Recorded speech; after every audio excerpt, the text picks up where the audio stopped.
ቆይ እኔ ምን ላድርግ? ጥፋተኛ እኔ ነኝ? ይሄ ሁሉ መከራስ ብቻዬን መጋፈጥ ነበረብኝ?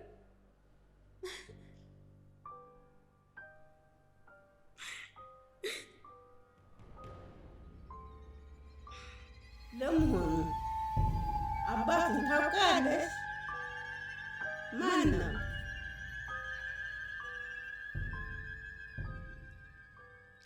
አይማ ማን ብዬ ብነግርሽ ማንን ታውቂያለሽ? አታውቁትም። ግን ስለ ሁሉም ነገር ለማሰብ የኔ ደህንነት አይቀድምም ነበር? አባቱ ማን ነው ከማለታችሁ በፊት አንቺ እንዴት ነሽ ማለት አይቀድምም ነበር? አባቱን ላንተ እንኳን ሳታሳይ ልጅ ልታሳይ ነው?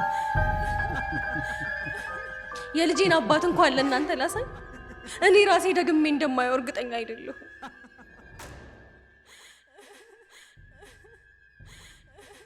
ታዲያ ሰው አንዴ ደግሞ ከማያገኘው ሰው ጋር እንዴት አልጋ ይጋራል? ልጁን ተይ፣ መቼም አንዴ ተረግዟል። ቢያንስ በሽታውን አትፈሪ? ምን አይነት ጉደኛ ነሽ? መጨረሻሽ ዲቃላ ይሁን። ዲቃላ? የኔ ልጅ ነው ዲቃላ? ተሰማላችሁ? የኔ ዳግም ዲቃላ አይደለም። ዳግዬ የኔና የአባቱ የቆንጆ ፍቅር ፍሬ ነው። የዳግዬን አባት ደግሜ የማገኘው የማይመስለኝ ስለከዳኝ ወይንም ደግሞ ልጅ ስለማይፈልግ አይደለም። የልጄን አባት ድጋሜ የማገኘው የማይመስለኝ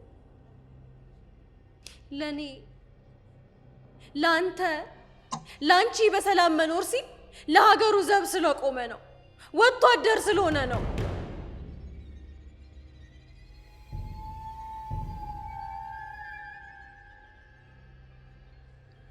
ጌታዬ ሆይ አደራህን የሞቱን ዜና እንዳታሰማኝ። ቃል የገባ ነው መንገዴ መንገዱ እንዲሆን መንገዱ ደግሞ መንገዴ እንዲሆን ነው። ካልሆነ ግን የኔንም የልጄንም ህይወት አላከብድም።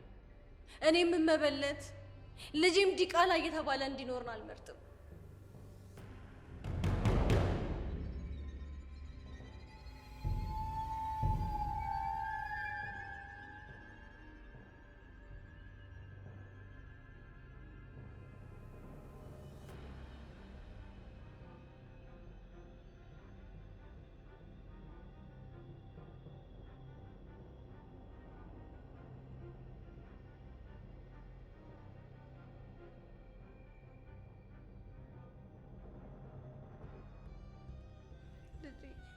ይቅርታ አድርግልኝ። አንተን ለማየት ለማቀፍ ጠረንህን ለማሽተት ጉንጮችህን ለመሳም የጓጓሁለት ነገር አልነበረም። አባት ለኔም ላንተም ሲል በሰላም ይመለስ። ካልሆነ ግን እሱ ወደኛ መምጣት ካልቻለ እኛ ወደሱ እንሄዳለን።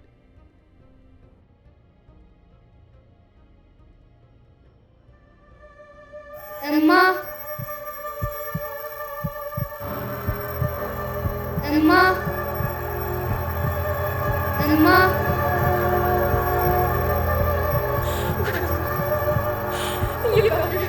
ውሸት አይደለም እማ፣ እኔ ነኝ ልጅሽ ዳጊ ነኝ እማዬ።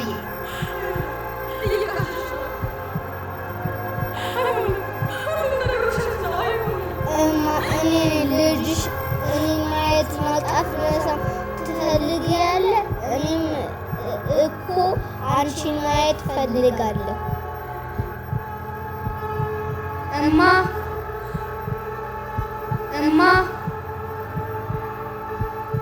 እማ